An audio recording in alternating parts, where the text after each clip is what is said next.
Bonjour. Contrairement à ce que vous pouvez voir affiché, je ne m'appelle pas du tout Fabrice Lefebvre. Je suis Patrice Lefebvre. Bon, tu peux gommer. C'est pas grave. Par contre, je suis bien agriculteur à Saint-Thomas-de-Courceriers. J'ai quelques complexes à m'exprimer là devant vous aujourd'hui parce que j'ai affaire à des gens qui sont des praticiens de longue date ou des cultivateurs aguerris. Moi, je suis plutôt un éleveur qui m'essaye un petit peu à la culture. Je me suis installé en 94 et rejoint par ma femme en 96. On s'est converti à la bio en 97. Depuis, on a constitué un GAEC à 3, puis 4, puis 3 associés. On a démarré avec 60 hectares, on en a 108 aujourd'hui. On élève des vaches laitières. Euh, on a quelques cultures, grandes cultures classiques, et des plantes à parfum aromatiques et médicinales. Donc on a une associée et une salariée qui sont spécialisés sur cette partie-là. Nous sommes dans le nord-est du département de la Mayenne, sur des sols à dominante d'arène granitique, sablo-limoneux, plutôt exposé sud, donc séchant, avec 700 mm de pluie. Donc je vous disais, on est éleveur, on a donc des vaches laitières qui broutent, des prairies qui occupent à peu près 70% de la SAU. Prairies, donc quelques-unes, une douzaine d'hectares permanentes, les autres sont des prairies temporaires de longue durée. Et donc depuis 2000 à peu près, un peu avant, en fait depuis la conversion bio, on se pose des questions sur le labour, le travail du sol. Et depuis 2000, on a intensifié les réflexions. J'ai bricolé un petit peu, bouiné, ce serait plus exact, au début. Et puis j'ai eu l'opportunité de rencontrer Man van Vens qui m'a donné un cap, on va dire. Euh, on a une rotation donc, avec des prairies de 4 à 5 ans, parfois plus. Un blé ensuite, suivi d'une culture de printemps. Le blé est sous-semé de trèfle blanc, soit au semis si la météo le permet à la date où le trèfle sera d'accord de s'implanter, soit en sursemis à la herse étrie au printemps. Ensuite, une culture de printemps, donc ça pourrait être un maïs, ça a pu être une coriandre, ça peut être du bleuet, ça va dépendre. Ensuite, on va semer une févrole. Pour l'instant, on semait la févrole en profondeur, on la recouvrait de triticale. Je pense qu'on va y réfléchir et revoir un petit peu la stratégie. Après la moisson de la févrole, on sème un engrais vert qui ensuite laisse sa place à une orge de printemps sous-semée de prairies et on repart pour 4 à 50 prairies. En termes d'outils, on a bricolé avec le matériel disponible à l'ACUMA et dans le hangar de la ferme. Et en 2003, j'ai fabriqué un scalper lourd parce qu'en fait, il me manquait quelque chose. Je ratais assez facilement. Et donc là, c'est un outil qui va être capable de scalper parfaitement à plat en maîtrisant la profondeur. Et en fait, le réglage de la profondeur de cet outil-là sur le béton, c'est les roues posées sur le béton. Et donc la profondeur de travail, c'est l'écrasement des pneus. Donc quand on parle de scalpage, c'est de l'épluchage qu'on fait. Pour rejoindre ce que disait Thierry ce matin, on a essayé, j'ai bouiné, j'ai tenté des trucs. Et franchement, la profondeur de scalpage mérite qu'on en parle un peu. Donc la rotation, je vous disais, la prairie de 4 ans, une prairie multi-espèces, qu'on détruisait en juillet-août, parce que c'est la période la plus facile pour détruire une prairie, mais on exposait la terre aux ultraviolets, enfin à tous les rayons du soleil de l'été. Donc tout le mois d'août, tout le mois de septembre, notre terre cramait. Si on avait un petit orage, on avait une petite levée d'espèces prairiales, on faisait des faux semis régulièrement, on secouait la terre, on arrivait à avoir 2 cm de terre pulvérulente au moment du semis du blé. totalement propre, il n'y avait plus une seule adventice. Il y a juste que j'ai un petit cas de conscience avec ça, c'est est-ce que c'est mieux ou moins bien que le labour d'avoir exposé ma terre comme ça au cagnard.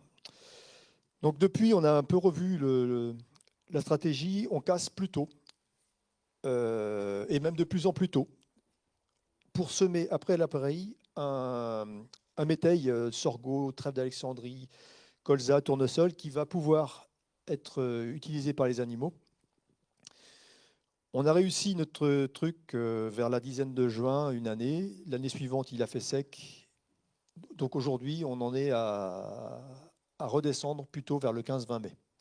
Dès le foin sorti, dès la première coupe sortie, on n'utilise pas le couvert, fertiliser de la prairie la veille de la destruction de la dite prairie.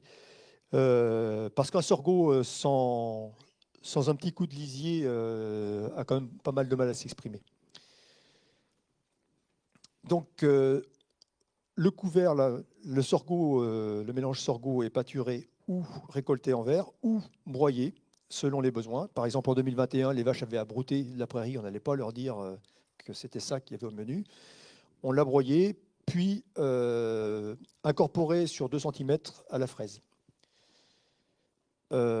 Sauf certaines parcelles qui ont été travaillées avec des disques indépendants. Et donc, par rapport à la profondeur de travail dont je parlais tout à l'heure, le déchômeur à disque indépendant va travailler de façon crénelée, avec des zones superficielles ou même pas touchées, des zones à 4-5 cm. Et bien, ça marche. Grâce à cet outil-là, donc on a du mouron, de la véronique, etc., qu'on avait tendance à voir beaucoup moins auparavant, quoi. Donc il suffit d'augmenter de quelques millimètres, 1 cm, la profondeur de travail du sol dans ce genre de stratégie-là, et on a un résultat qui se dégrade assez vite. Les années où j'arrive à semer le blé, vers le 10-15 octobre, je sème le trèfle blanc ou la prairie, dans le cas des parcelles qui sont proches de la stabulation, au moment du semis du blé.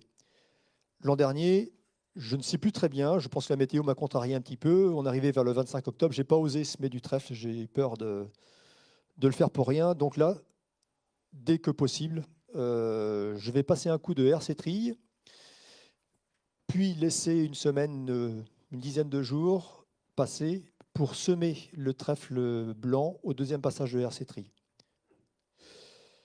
Ça marche bien, il y a juste qu'il faut passer à la RC trille, alors qu'autrement, le travail était fini dès le semis. Ensuite, après la moisson, le trèfle se développe. On peut avoir jusqu'à 2,5 tonnes de matière sèche de trèfle qu'on peut éventuellement récolter en verre si les vaches en ont besoin, ou laisser carrément s'affaisser. Donc dès qu'il commence à faire froid, ce volume de trèfle s'affaisse. Et je ne sais pas s'il resterait au mois de décembre, je ne sais pas s'il reste 1 tonne, c'est pas sûr. Puis janvier, il fait quelques 5 cm. Puis il va commencer à redémarrer en ce moment, par exemple, il va commencer à bouger un petit peu. Donc au moment où il va vouloir commencer à faire de nouvelles feuilles, on le casse. Pour laisser un peu de temps pour faire un faux semis avant la culture de printemps.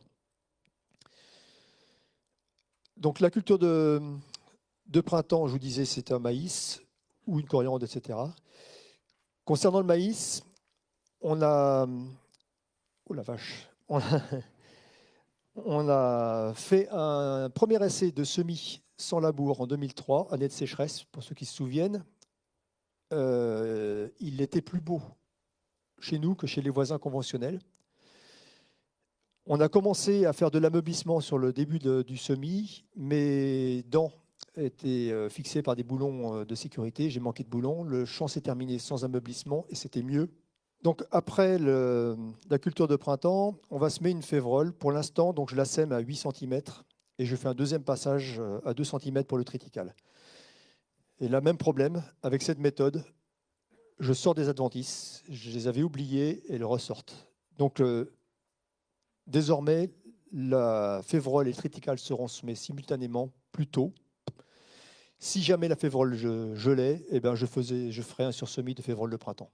Mais concrètement, je pense que là, ça fait peut-être 10 ans qu'elle n'aurait pas gelé. Donc ensuite, après cette févrole, on implante un mélange d'avoine brésilienne Vess, éventuellement Facelli. C'est éventuellement également pâturé par les génisses en fin d'automne. Ensuite, donc, on implante après ça donc une orge de printemps avec la prairie sous couvert de l'orge, avec donc deux caisses de semis sur le même outil. Donc je vous disais, j'ai bricolé pas mal de choses. Il y a des trucs qui ont marché, d'autres qui ont moins bien marché. Ça fait quand même grosso modo 20 ans qu'on n'a pas labouré. On a tenu le coup. On arrive à des performances globales de la ferme qui nous permettent de nous rémunérer. Donc juste comme ça, dans 108 hectares, on est 4,5 TP plus des saisonniers. Les rendements sont variables. J'entendais parler de génétique tout à l'heure. Ça m'a rappelé qu'on a semé des blés capots et achats à une époque, on ne les trouve plus. Avec de tels blés, on arrivait à taquiner les 60 quintaux. Avec des blés plus modernes, plus classiques, on est plutôt à 30. Donc effectivement, la génétique va certainement être à étudier. Pour ce qui est des adventices, on avait des soucis de rumex de chardon. Ça a carrément disparu. On ne passe pas 3 jours par an à aller ramasser des rumex. Je ne saurais pas exactement expliquer pourquoi. Par contre, on se retrouve avec davantage de pissenlit. Alors peut-être que là, l'ameublissement serait opportun. Donc je vous parlais tout à l'heure du problème de profondeur de travail. Je pense qu'il faut rester très très superficiel et notre expérience de la culture de la févrole à 8 cm le démontre à chaque fois.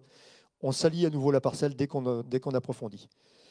J'ai remarqué dans nos bricolages du travail à 10 cm, notamment pour aller couper le pissenlit. J'avais remarqué que le pissenlit, même 12 cm, les derniers boutons de pissenlit se trouvent à peu près à 12 cm. Donc je me suis dit, l'été, on va le couper à 12 et on va retirer le pissenlit au vibro en tirant sur les feuilles pour le mettre au soleil. Effectivement, on a fait crever ce pissenlit, mais on a fait 12 cm de farine sur une semelle et la culture qui a suivi était catastrophique.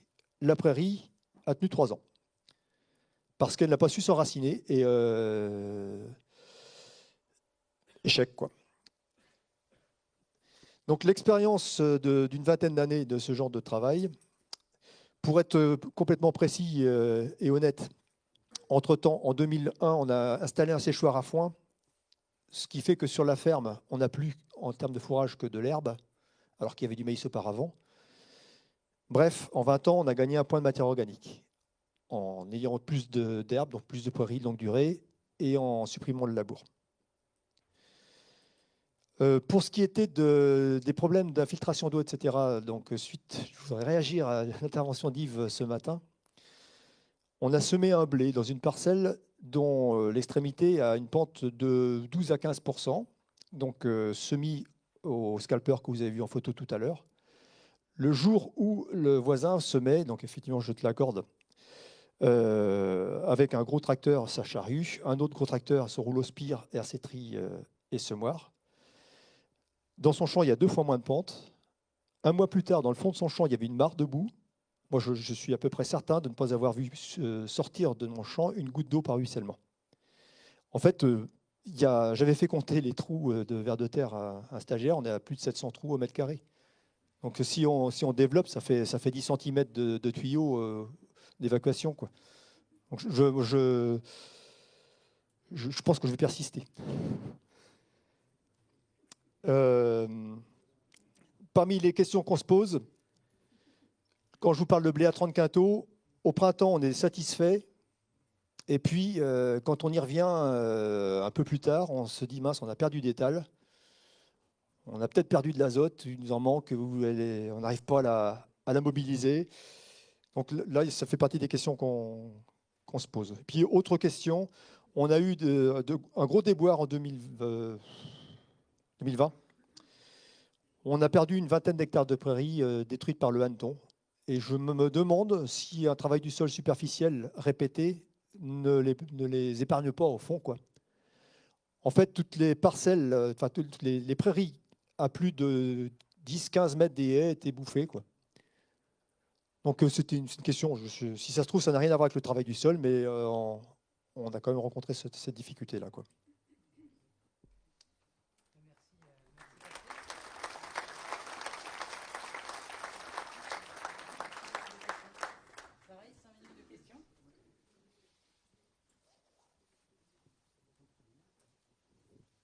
Juste pour répondre par rapport à la problématique hanneton, on a un secteur très très impacté dans le sud-Manche autour de Sourdeval, très impacté sur le dégât des prairies. Et tous les ans, c'est des dizaines d'hectares de prairies qui sont saccagés par les hannetons. Ça fait plus de 5-6 ans qu'on y travaille justement sur comment régénérer les prairies en système plutôt conventionnel, mais malgré tout, hein, des gens qui sont très à l'herbe et c'est très compliqué. On a réussi à sécuriser, en tout cas le peu de résultats qu'on a qui sont un peu positifs, c'est de le semer avec du colza et du colza fourragé, et on arrive à sécuriser les prairies parce que c'est vraiment très très compliqué. C'est un ravageur très puissant, on ne se rend pas compte. Ouais, la stratégie, ça a été de passer le rota. Au moment où les larves arrivent à 2-3 cm, on passe le rota à 2 km/h. Et derrière, donc, on sème sorgho, colza, tournesol, trèfle d'Alexandrie. Et puis, on ressème ensuite un métail prairie à l'automne. Et donc, la bonne nouvelle, juste comme ça pour 2021, on a eu des gros soucis sur le maïs par le passé, des dégâts liés aux corbeaux qui nous faisaient haïr la bestiole. Et là, donc, l'été dernier, les corbeaux sont revenus, mais bouffer le hanneton. Donc, on a changé un petit peu de façon de les ressentir, quoi. Et donc, ils font des trous de 5 cm, ils vont chercher les larves. Quand même assez génial. Moi, je voulais savoir comment tu gérais ton trèfle blanc, parce que c'est quand même assez difficile à détruire. Donc, Pareil, un coup de fraise. Et ensuite, on refait des. Donc, après le passage de fraise, on a des petits morceaux, en fait. On passe avec un vibro et des socs bineuses. On fait 2-3 passages. Donc, un, ça secoue le trèfle. Deux, ça va détruire des plantules qui auront commencé à se développer, quoi. Et aussi, après, j'ai oublié de le dire, on est équipé depuis peu à la CUMA d'une roto-étrille. Et pour le désherbage du maïs, c'est indispensable. Parce qu'on n'arrivait pas, sinon, on faisait un passage de hersétrie en aveugle avant la levée, mais après, on ne pouvait plus passer la hersétrie. On était obligé de passer la bineuse au plus près du rang, parce que la hersétrie bourrant, elle nous couchait le maïs, elle le recouvrait. Donc là, par contre, la roto-étrilleuse qu'on a depuis 2-3 ans à la CUMA, c'est un outil précieux. ok, merci. Et tu n'as jamais essayé de semer ton maïs, qui était après le blé, dans ton trèfle blanc? Au lieu de le casser au mois de mars, ton trèfle blanc, bah, tu semais ton maïs dans le trèfle blanc. Non, jamais essayé. Non. Okay. Juste, du coup, moi, je peux apporter un peu une réponse là-dessus. Dans les Hauts-de-France, on a un agriculteur qui a essayé ce genre de choses et en fait, le trèfle blanc a pris le dessus. Même en période sèche, bon, je sais que c'est les Hauts-de-France, mais on a eu aussi de la sécheresse et ouais, au bout d'un certain temps, le trèfle a repris le dessus et il a tout recouvert et il a tout perdu, quoi. Donc, à mon avis, ça dépend des années, mais voilà.